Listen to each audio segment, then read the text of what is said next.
"41 years," the man said, reading it off a little card in his palm like a man reading the odds. "41 years standing at this gate, and they tell me you've never once broken.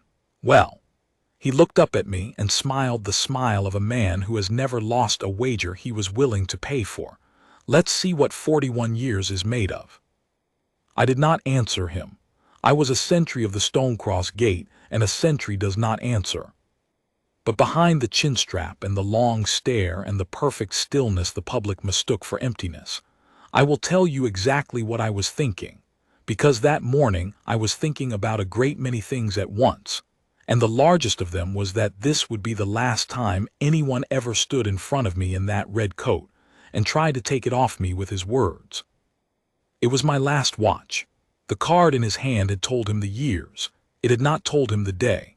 Not one soul on that side of the gilded rope knew that when the relief came up the cobbles at sundown, I would hand back the rifle I had carried for 4 decades, walk out the small iron door I had walked in through 10,000 times, and never come back as a soldier. They had given me the watch I asked for. I had asked for the gate, not the King's Stair, not the Cathedral Vigil, not the easy indoor post they offer an old man at the inn so he can finish warm. The gate, the same square yard of stone I had first stood on at 19, frightened half to death, certain the whole kingdom could see my knees shake under the wool. I wanted to leave from where I began. I did not know, when the morning bell rang, that the morning would send me a man determined to make sure I did not leave it clean. His name I will not give you, because he gave it to everyone within earshot at least 4 times in the first 10 minutes, and I have spent the rest of my life trying to forget it. Call him the wager man. He had the look of money that had been earned and then sharpened into a weapon, a long gray coat cut close, shoes that had never met a puddle, a watch he turned on his wrist when he wanted you to see it. Behind him stood the people money buys, 2 younger men in matching dark suits, a woman with a clipboard, and a few hangers-on whose only job was to laugh when he was funny and look grave when he was not. "They say he's a legend," the wager man told them loud for me. 41 years. They say tourists come just to try and make him blink, and it can't be done. He stepped up to the rope. "I'm a great believer that everything can be done. It's only a question of finding the right pressure." That last word he said the way other men say a friend's name, pressure. I understood at once what kind of man I had drawn for my last morning. Not a drunk who'd forget it by noon. Not a fool with a phone wanting 6 seconds of me twitching. This was a man who broke people for a living, come to a famous gate to break a famous statue for sport, who believed, with the calm certainty of a man who has always been right because he has always been rich enough to be right, that he could not fail. I spent the next half-minute deciding nothing. There was nothing to decide. The post does not change because the man in front of it is clever. I set my eyes on the lamp standard across the forecourt the way I had set them 10,000 times, and I waited for him to begin, the way the lamp waits for the dark. He began with charm, which is how the dangerous ones always begin. "Sergeant," he said. He had read that off the card too, the rank, though no card could tell him I had earned it the slow way and given it back twice to stay on the gate. "Sergeant, I'm not here to mock you. I admire discipline. I built everything I have on it, so I'm going to make you an offer." He produced from the breast of the long gray coat a folded note of money, a large one, large enough that one of the hangers-on whistled. "This is yours, right now. All you have to do is look at me, not move. Not speak. Just turn your eyes half an inch and look at me like I'm a man and not a lamppost. That's all. One look, and you're a richer man than you were when the sun came up." He held it out across the rope, between 2 fingers, and he waited, and the little crowd that always gathers at the Stonecross Gate gathered tighter, sensing that something had begun. Behind my still face I almost laughed at the smallness of what he thought he was buying. He thought a look was a cheap thing, a half-inch of the eyes. He did not know that the look was the whole of it, that the entire art of standing this gate for 41 years was the discipline of where a man puts his eyes and keeps them. He was offering to buy the one thing I had spent my whole life refusing to sell, and offering me, on the last morning I would ever be asked, the chance to throw it all away for a folded note. I looked at the lamp standard. I did not look at him. He waited longer than most men would. The note still out, the smile still up. Then he withdrew it, unhurried, folded it back into his coat, and turned to his people with the satisfied air of a man whose first experiment has merely confirmed a known result. "Of course," he said, "of course not. Money's too easy. Money's what everyone tries." He turned back to me, and the charm was thinner now. "Here's the thing about pressure, Sergeant. It's never the same for two men. Every man has a seam. The trick is patience and the right tool." He had no idea that he'd just told me the exact thing my first sergeant told me at 19, on this stone, the morning he taught me to hold. "Every man has a place where he'll break, lad. Your whole job is to know yours better than the other fellow does." The wager man thought he was the only one in the forecourt who understood pressure. He didn't know he was standing in front of a man who had been studying his own seams for 41 years. He'd find no seam I hadn't already walked 1,000 times. But a man like that, when he cannot find the seam, does not conclude there isn't one. He concludes he hasn't pushed hard enough yet. That was the danger, the escalation coming rung by rung, because a man who has never failed cannot let himself fail in front of the people he pays to watch him win. What I did not understand until the very end of that long day was that he had come on the one morning his lesson would not die with the hour. It would be carried. There were 2 young soldiers on that gate with me about to learn, by watching, the thing that cannot be taught any other way. The young one to my right was Trooper Linnet, Davy Linnet, 3 months on the gate, the kind of new that still creaks when he stands. He had the look I'd had at his age, the rigid, brittle stillness of a man holding himself in place by main force, terrified that any second he'll do the unforgivable thing and twitch. Real stillness comes later. It is not holding tight. It's setting the thing down and letting it be still on its own. Davy hadn't found that yet. He was clenched like a fist, and I could feel the heat of it off him from 6 feet away. The other was older Corporal Reed, 8 years in, my second on the watch, a steady man who'd seen provokers come and go. Reed I didn't worry about. It was Davy I felt for, because Davy was about to watch a master pull on a wall for a whole day, and a young soldier who has never seen a wall hold under a real load does not yet believe, in the deep place where belief lives, that walls hold it all. The wager man started his second experiment, and this one he aimed not at me but at the crowd, which is how the clever ones turn an audience into a tool. "I'll tell you what these men actually are," he announced, strolling the length of the rope, gesturing back at the 3 of us as if we were livestock at a fair. "I deal with institutions for a living. I buy them, I take them apart, I sell the pieces. And every institution sells you the same lie that it's made of something special, tradition, honor, discipline." He said the 3 words like a man dropping coins in a beggar's cup. It isn't. It's made of frightened men doing what they're told because they're more afraid of the man behind them than the man in front. That's all an army ever is. Fear, dressed up in red wool so the tourists feel something. A few in the crowd shifted, uncomfortable. And I felt Davy Linnet, 6 feet to my right, go a degree more rigid, because the man had just told 100 strangers that everything Davy was killing himself to become was a fraud. And there is no pressure on earth quite like being told in public, while you stand at attention and cannot answer, that your whole life is a lie. That was when I understood what the day was really going to cost. Not me. I was leaving. I had 41 years of answer standing in my own bones and didn't need to give him one. But the boy beside me had 3 months and no armor yet, and the wager man, who found seams for a living, had found the youngest, softest seam on the gate without even knowing the boy's name. He went on, and he was good. "Look at him," he said, leaning over the rope toward me, his voice dropping to the intimate register a man uses when he wants you specifically to feel it.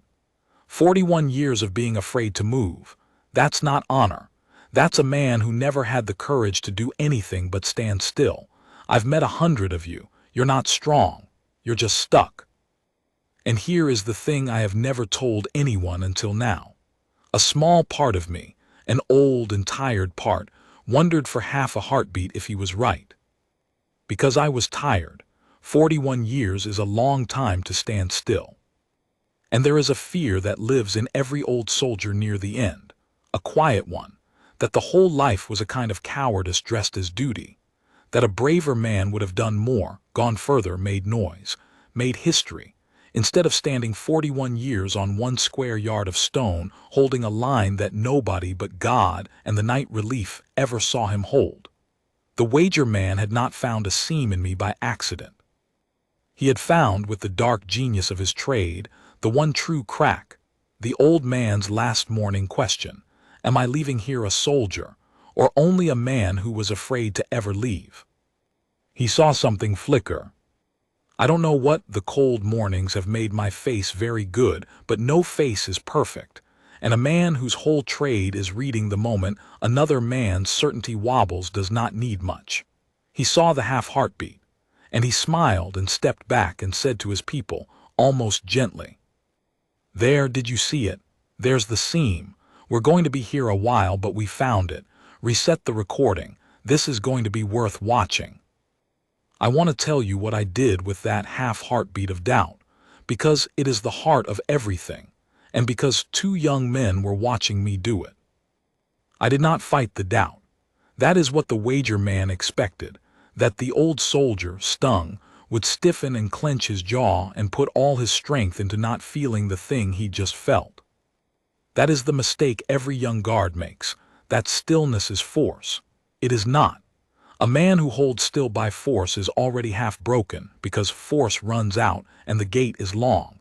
You do not hold the line by squeezing. You hold it by setting the weight down, by letting the thing he said be true if it wanted to be, and standing anyway. So I let the question be there. Am I leaving here a soldier, or a man who was only ever afraid to leave? I let it stand in the cold beside me like one more tourist, and I did not argue with it, and I did not run from it, and I looked at the lamp standard, and I found, the way you find the floor in the dark with your foot before you find it with your eyes, that the answer did not depend on the question being settled. It did not matter whether the wager man was right about why I'd stayed. It only mattered that I had stayed. 41 years of cold mornings, holding a line that no enemy ever tested and no crowd ever thanked, holding it anyway, on the days nobody was watching, which is every day, which is the only kind of day there is. A coward does not do that for 41 years. A coward finds the warm indoor post.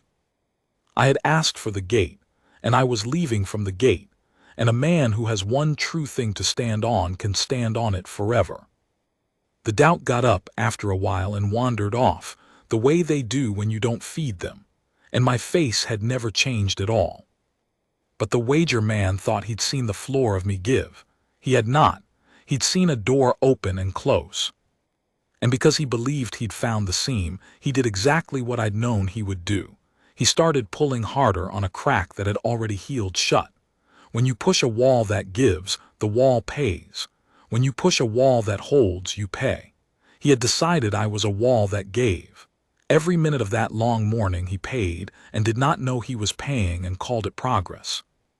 He worked through his catalog, thorough as a surgeon and just as cold.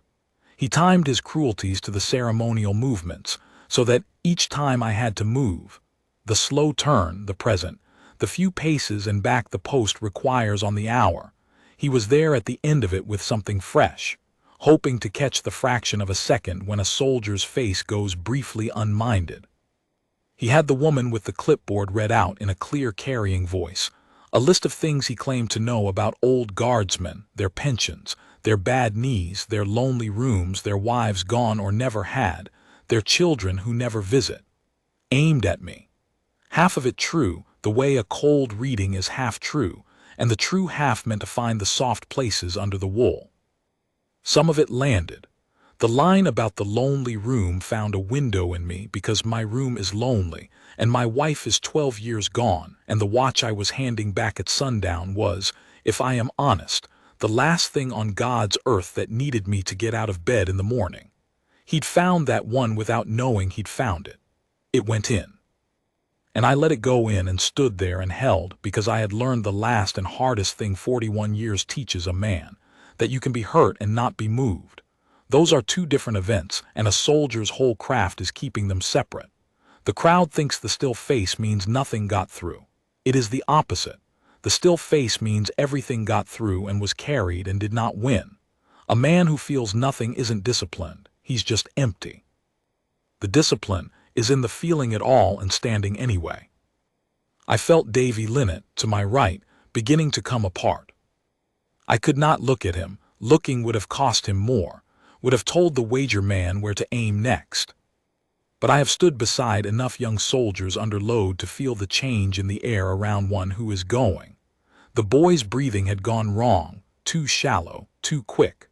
The fine tremor had started in the hands that held his rifle, and when the woman read out the cruel little list, I felt him take it the way only the young take such things, straight to the chest, with no callus on it yet. The wager man felt it too. Of course he did. It was his trade.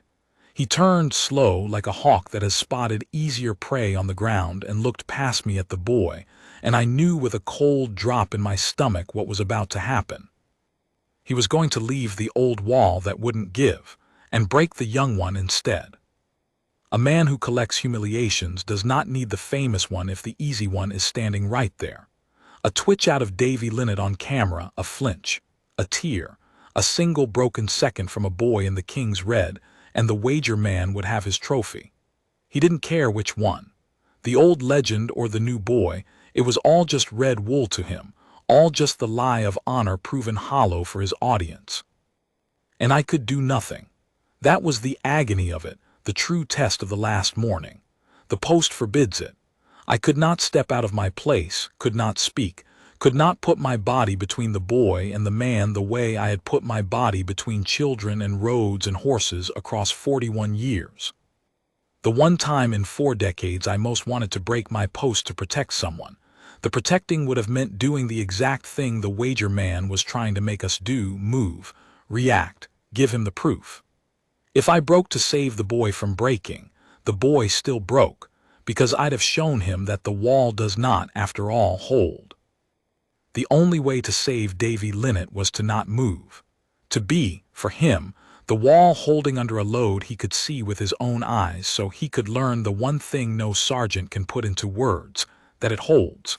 That the load is real and the man feels it and the wall holds anyway. I could not tell him. I could only show him. The whole of his future as a soldier was going to be decided in the next few minutes by whether the old man on his left could keep standing while the cleverest cruel man either of us would ever meet did his worst. So I stood, and the wager man stepped sideways down the rope, away from me, toward the boy, and lifted his voice for the crowd. "Now this one," he said, delighted, pointing at Davy. "This one's still warm, look at his hands. The old one's gone hard, fine, you can't get blood from a stone, but this one still remembers he's a person under there. We're going to find out exactly how many seconds of the truth a frightened boy can take."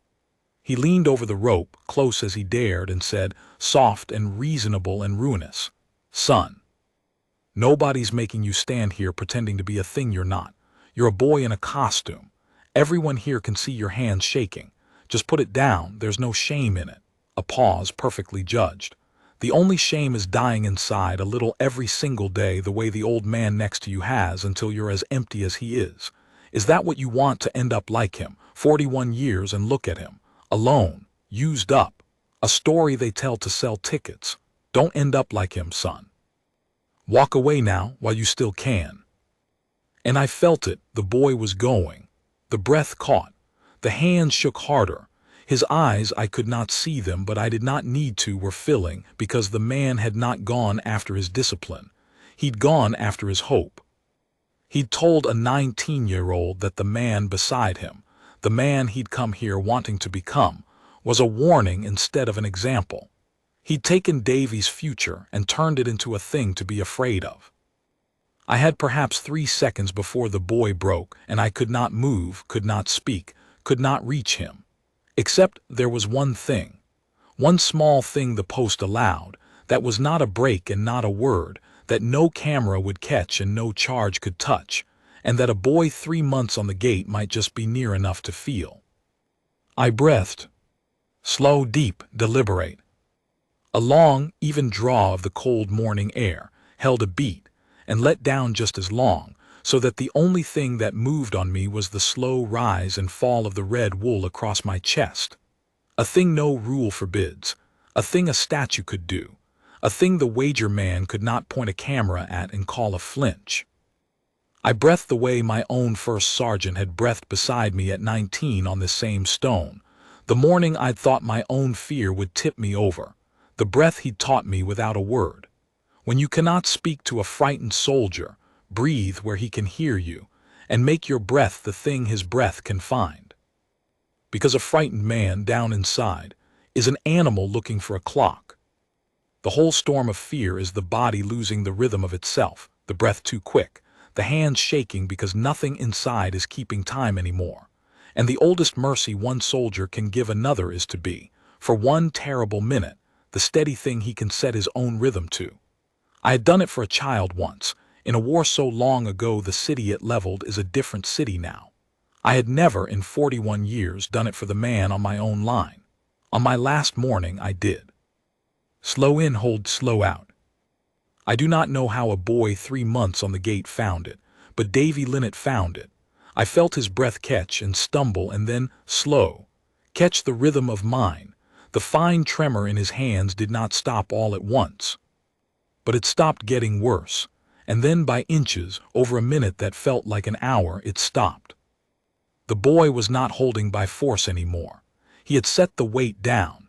He had found, 3 months early on the worst morning of his short soldiering, the floor that comes later, the real stillness, the kind that holds because it isn't fighting anything.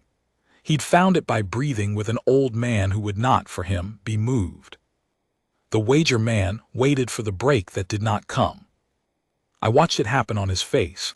I had my eyes on the lamp standard, but a man learns to see the whole forecourt down the edges of a long stair, and I saw the wager man's certainty hit the place where Davy Linnet should have broken and find, instead, a boy breathing slow and standing easy, his hands quiet on the rifle, his eyes gone calm and forward like a soldier's eyes. The trophy was gone. The man had reached for the easy break and closed his hand on nothing. And here is where a prudent man would have stopped. He had lost the wager. The legend had not blinked. The boy had not broken. The morning had gone, in front of his own paid audience and a growing crowd, exactly nowhere. A man who understood pressure as well as he claimed to would have made some dry remark and walked off to lose somewhere quieter.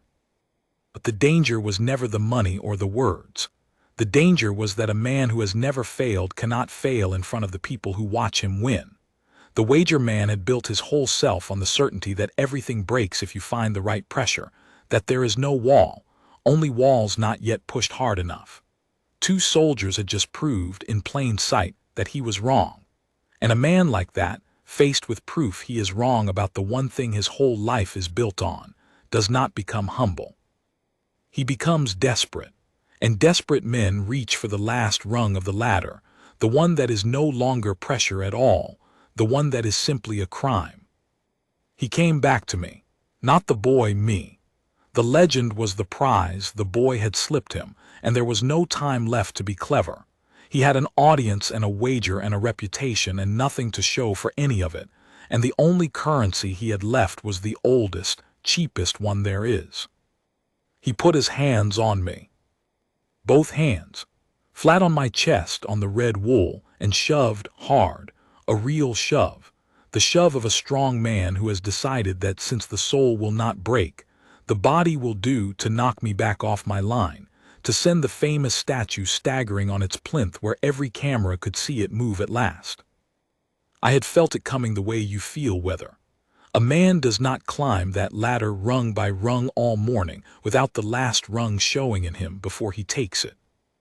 I had 4 decades of standing in front of men who decided, in the end, to use their hands. I knew exactly what to do with a shove, and it was the same thing I knew how to do with everything else that morning. Nothing. I set my weight low into the stone, the way that turns a man into part of the gate, and I let him push. I did not push back. To push back is to move, and to move is to give him the thing he came for. I did not strike. A guardsman who strikes the public breaks the line himself, and on my last morning I would no more break that line than my first. I simply was not there to be moved. The shove that should have rocked me back a pace met a man who had put 41 years into the ground under his own boots, and the force went down through me into the stone, and the stone gave it back, and I did not move so much as the width of a button. He shoved again, harder, with a grunt this time, the careful grey-coat man gone now, just a furious animal with his hands on a wall. And again the wall held, and this time the crowd saw it for what it was, the cold rich man with both hands on an old soldier who would not lift a finger to defend himself, shoving and getting nowhere. And the laughter that had drifted around the forecourt all morning curdled all at once into something else. You could hear it turn. That is the only way I can say it. A crowd has a sound under its words, and the sound at the Stonecross gate changed in the space of 2 breaths from the loose noise of people watching a show to the low, hard, gathering hum of people watching a wrong. The hangers-on stopped laughing. The woman with the clipboard had gone white. The 2 young men in dark suits had taken a step back from the man who paid them, the way men do when they realize, too late, what it is they have been standing next to all morning. And the wager man, with his hands still flat on my unmoved chest, and the whole forecourt's mood gone cold against his back, looked up into my face, close enough that I could have counted the broken veins of his fury, looking into my eyes for the one thing he had come for and could not buy and could not break and could not shove out of me. The proof that he had reached me. There wasn't any. There never had been. And in that one held second, with his hands on a wall the whole world could now see would not move, the wager man understood not in his words, where he understood nothing, but in the animal under the words where understanding actually lives, that he had been wrong. About the wall, about the seam, about the whole grand certainty of his life. There had always been walls that hold. He had simply never pushed one before, because he had spent his whole career picking men who gave, and calling their giving a law of nature. I watched it land in him. It is a terrible thing to watch a man meet the bottom of himself. And then a corporal's voice, Reed, my steady second, who had been waiting all morning for exactly this, for the line the man's own hands would finally cross, rang out across the forecourt, flat and clear and final. Hands off the sentry. It is a strange thing about a real order spoken by a man who means it. The whole forecourt obeyed it, not just the man it was aimed at. The crowd went still. And the wager man's hands came off my chest as if the wool had turned hot, because under all his money he was, in the end, exactly what he'd accused us of being, a man who does what he's told when the voice behind it is sure enough. He had spent so many years being the surest voice in every room that he'd forgotten the sound of a surer one. And now here it was, from a corporal of the guard, and his hands came off me before his mind had even decided to lift them. Reed did not raise his rifle. He did not need to. He came off the gate at his ordinary unhurried walk and stepped between the wager man and me, not touching the man, just there, a wall where there had been open air, and he said, in the level carrying voice they teach you for exactly this. You have laid hands on a soldier of the crown on duty at his post. That is an assault, and it is done, and there are 40 witnesses and a fixed camera on the gatehouse that have been recording since before you arrived. You will wait here for the constables, or you will run, and they will find you by tonight regardless. The wager man found his voice. They always find their voice, the powerful ones, when the thing they've spent their lives believing, that money is a kind of whether they can't be caught out in, meets the one institution it does not buy. Do you know who I am? He said, and even he must have heard how small it sounded, the oldest line in the book. Do you have any idea what I can do to you? To this little post. I'll have all your jobs. I'll buy the building you stand in and tear it. You can do a great many things, Reed said, unmoved. You cannot do them today, and you cannot do them to him. He's a sergeant of the Stonecross Gate. You shoved him twice in front of his king's house, and he did not so much as look at you. That's the whole story, and every soul in this square just watched it, and there is nothing your money can buy that will make it not have happened. You came here to make him into something. You did. You made him into the thing everyone will remember. It just isn't the thing you wanted. I have thought about that speech of Reed's many times since, because Reed did not learn it from a manual. He learned it the way I'd learned mine, by standing on the gate beside an old man on a hard day and watching how it was done. The corporal who faced the wager man down had once been a boy 3 months on the gate, terrified, clenched like a fist, who'd had an older soldier hold steady beside him until he learned that walls hold. Reed was a wall that morning because someone had once been a wall for him. That is how the thing moves down the line. The constables came, unhurried and professional, and did exactly what Reed said they'd do, took the man's name, his account, the witnesses' accounts, the recording off the gatehouse camera, and a dozen more off the phones his own people had brought to film his triumph, now filming the other thing entirely. He went very quiet by the end. The gray coat seemed to fit him worse. When they walked him out, he did not look back at me, and I did not watch him go, because my eyes were on the lamp standard where they had been all morning. I learned the rest of it later. He was charged with the assault, and it was not a thing his money could vanish, because too many people had watched, and the law does not like a strong man putting his hands on a servant of the crown who will not lift a hand back. He pleaded in the end when his lawyers watched the gatehouse footage and told him there was no road through it. The footage of a man shoving and shoving an old soldier who simply stood. The one kind of footage that cannot be cut into a lie, because there is nothing in it but the truth at the speed it happened. He was fined a sum that meant nothing to him and shamed in a way that meant everything, because the recording got out not from us. And it traveled the way the cruel ones hope their cruelty will travel and never expect the kindness to. And the kingdom watched a rich man learn, in 90 seconds, that there are walls that hold. But I am getting ahead again, into the part that happened to him, and it was never really his story. The story was always the boy.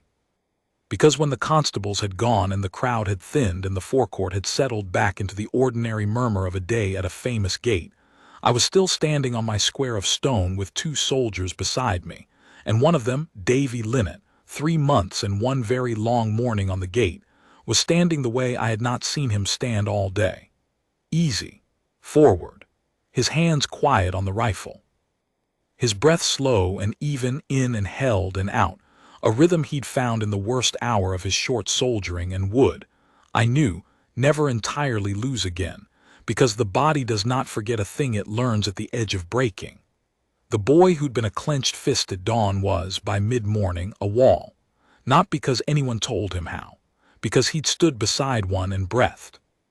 We had hours yet to stand. The post does not end because a thing has happened on it. That is rather the whole point of the post. So we stood, the 3 of us, through the noon and the long flat afternoon, through the slow westering of the sun behind the tower of Caldmoro. And as the light went gold and then gray, and the shadow of the gatehouse stretched across the forecourt toward the lamp I'd stared at all my life, I felt the thing I'd been keeping at the edge of the morning move at last to the center. It was my last watch. In an hour the relief would come up the cobbles, and I would hand back the rifle and walk out the small iron door, and the gate would go on without me as gates do.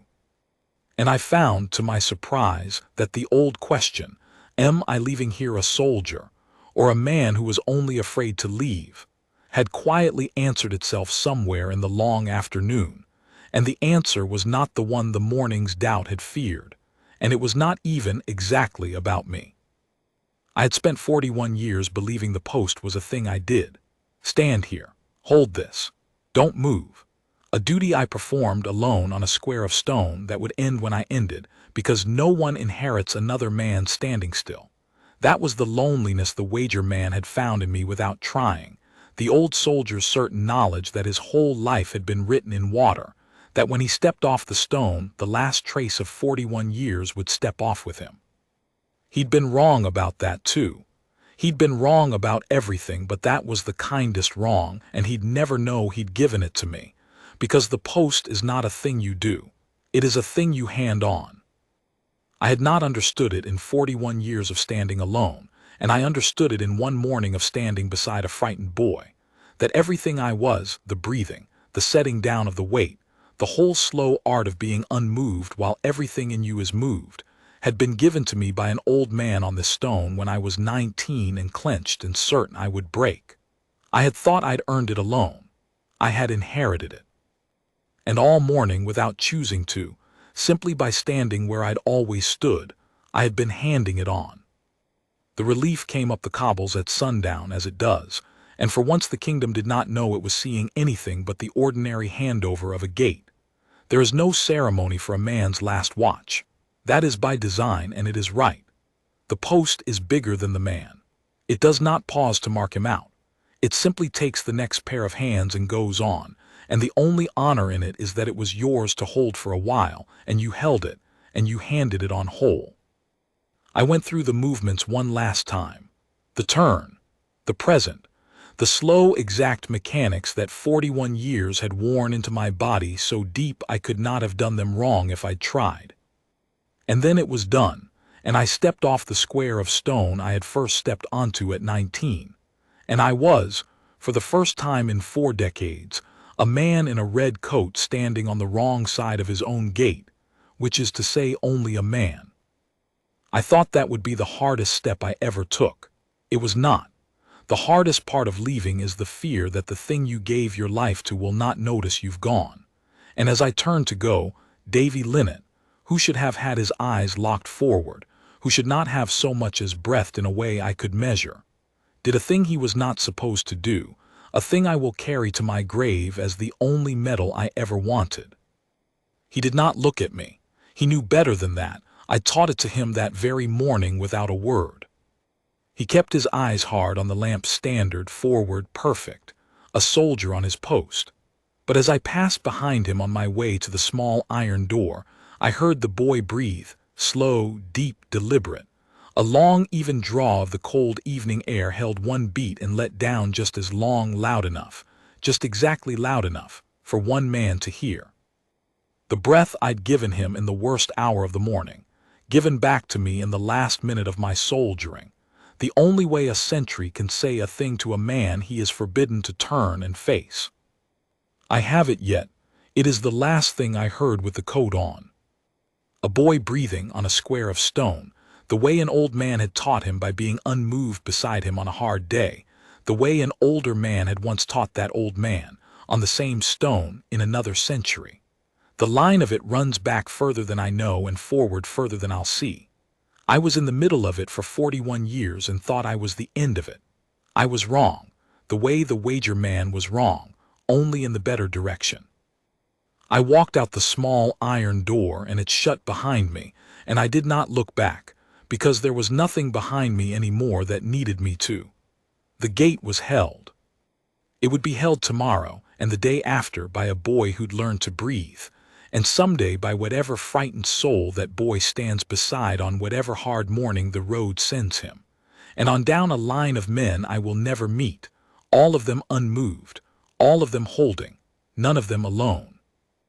That is the whole of what I know. A clever, cruel man came on my last morning to prove the standing still was nothing, was cowardice, was emptiness, was a man too afraid to ever move. He had it exactly backward, the way his kind always do. He came to make a legend of breaking the old man, and what he made instead is a thing the young ones tell each other now, on the cold mornings, when the gate is long and a new boy's hands begin to shake. There was a sergeant of this gate who stood his last watch while a man shoved him twice and offered him the world to look away, and he did not look, and he did not move, and the only thing that broke that day was the man who came to do the breaking. They tell it wrong in the details, the way stories go. It doesn't matter. The true part survives in the telling, the way it survived in me from an old man I knew at 19, that a wall holds. That the still face does not mean nothing got through, it means everything got through and was carried and did not win. I am an old man now, properly old, and the room is still lonely, and the watch is still 12 years gone. The wager man was right about all of that, but he was wrong about what it meant. A man is not the things that are taken from him. A man is what he hands on. I handed on the gate, and the breath, and the holding to a boy who handed it on again. And somewhere tonight, on a square of cold stone in front of a king's house, a soldier I never met is standing unmoved in the dark with his eyes on a lamp, holding a line no crowd will thank, holding it anyway, on a day nobody is watching, which is every day, which is the only kind of day there is. He is not alone out there, he only thinks he is. Standing behind him, in the slow, even breath he doesn't know he learned from a man who learned it from a man who learned it from me, is everyone who ever held that gate and did not move. That is the secret the loud men never learn, and the quiet ones never need to be told. The gate is held, it always was, it always will be. That is honor, it does not move.